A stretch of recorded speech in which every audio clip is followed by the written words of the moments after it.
Yo yo yo, salut les turfeuses, salut les turfeurs, bienvenue pour un nouveau pronostic de Benoît Requin. Ok, place au pronostic du quintet du dimanche à 4 mètres direction Paris-Longchamp pour le prix de la ville de Paris. Plat 1600 mètres, 16 partants, réunion 1, course 4, indice de confiance 1 sur 5.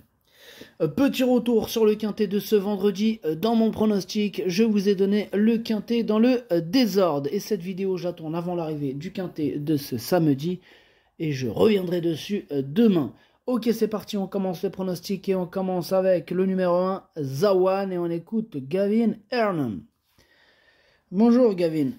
Bonjour. Zawan a vraiment bien fait cette dernière semaine. Il a tiré un bon numéro à la corde. Je pense qu'elle a pas mal de marge sur sa valeur. Je m'attends à une bonne performance. J'espère un terrain pas trop souple avec les orages annoncés. Ok, merci Gavin Hernan. En tout cas, ce numéro 1, Zawan, fait partie de mes préférés. Je l'ai mis très haut. Je l'ai mis sur le podium à la 3e place. On passe au numéro 2, Mahsen. On n'aura pas les commentaires de l'entraîneur. En même temps, c'est qui l'entraîneur? C'est André Fabre. Il y a aussi son pote Fabrice Chappé. Ils sont partis sur le bateau de Captain Ian Marlborough. Bref, amusez-vous bien. Ce numéro 2, c'est tout simplement lui mon préféré. C'est lui que j'ai décidé d'installer en tête.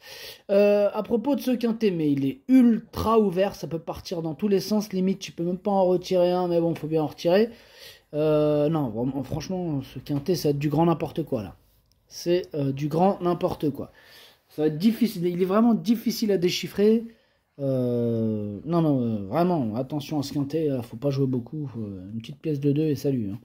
On passe au numéro 3, Alexine, et on écoute Tim Dunworth. Bonjour Tim.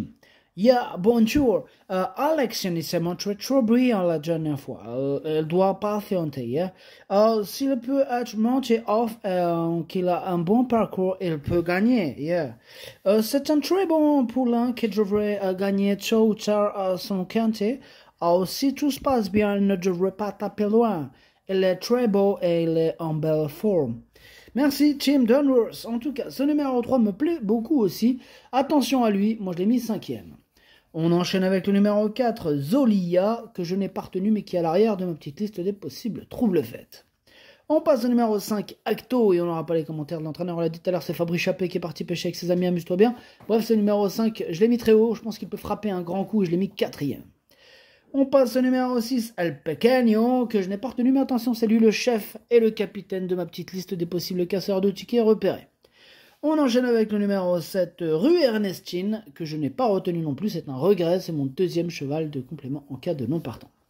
On passe au numéro 8, Green Cape, on n'aura pas les commentaires de l'entraîneur, c'est André Fabre, on l'a dit tout à l'heure. Parti de pêcher, amuse-toi bien. Bref, ce numéro 8, je le vois bien batailler pour les toutes premières places, moi je l'ai mis 2e. On passe au numéro 9, The Snark, et on écoute Paul de Chevigny. The Snark est un poulain qui possède pas mal d'expérience, mais il demeure encore peu maniable, et j'espère que le déroulement de course se passera au mieux. Si tel est le cas, il peut réussir à ce niveau. Bon, dernièrement, il nous a fait quoi dernièrement? Il a montré sa compétitivité à cette valeur, sans que cela se déroule au mieux en plus. Il possède de la qualité, tout sera une question de parcours. Ok, merci Paul. Ce numéro-là, moi je l'ai gardé, il me plaît bien, je l'ai mis 6e. On passe au numéro 10, Ziggy Star, et on écoute Maxime Cessandry. Alors, on t'écoute Maxime pour Ziggy Star. Ouais, Ziggy Star, il s'est imposé de bonne manière la dernière fois dans un lot modeste. Ma dauphine, ce jour-là, est au départ de la seconde épreuve, mais je l'ai battu en lui rendant 8,5 kg. On monte de catégorie. Hormis 2 ou 3 poulains qui semblent au-dessus, la course est très ouverte. Il a déjà montré ce qu'il savait faire. À lui de nous prouver qu'il peut être compétitif dans un quintet. Vous voyez, même Maxime, il l'a dit, ce quintet est très ouvert, il l'a dit lui-même, Maxime. Ce numéro 10, je l'ai gardé, il me plaît bien, je l'ai gardé en bout de combinaison. On passe au numéro 11, Sommerblow, que je n'ai pas retenu, mais qui est en plein milieu de ma petite liste des possibles troubles-fêtes. Et donc on passe au numéro 12, Ride On. Alors ce numéro 12, pour ma part, je ne l'ai pas retenu, j'en ai préféré d'autres. Donc on passe au numéro 13, Too Good To Be Rude. Too Good To Be Rude. Ce numéro 13 m'embête beaucoup. Celui qui m'embête le plus, c'est lui mon gros regret. C'est lui mon cheval de complément en cas de non partant. Attention, possible cassage en vue. On passe au numéro 14, Golden Alka. Et on écoute Xavier Blanchet. Golden Alka avait besoin de courir lors de sa rentrée. Et dernièrement, elle a évolué en progrès. Ce n'est jamais évident d'arriver sur un quintet avec peu d'expérience, mais c'est une pouliche assez délicate et ces courses-là sont une bonne formation pour elle. Maintenant, elle possède des moyens et avec un bon déroulement de course, j'espère qu'elle nous montrera quelque chose de bien. J'espère aussi, puisque je l'ai gardée, mais en toute fin de combinaison. On passe au numéro 15, Balma, que je n'ai pas retenu du tout. D'ailleurs, comme le numéro 16, Orangerie, lui non plus, je ne l'ai pas retenu, j'en ai préféré d'autres. Le pronostic, ça donne 2, 8... As, 5, 3, 9, 10 et 14. Merci d'avoir suivi cette vidéo. N'hésitez pas à mettre un pouce bleu si la vidéo vous a plu.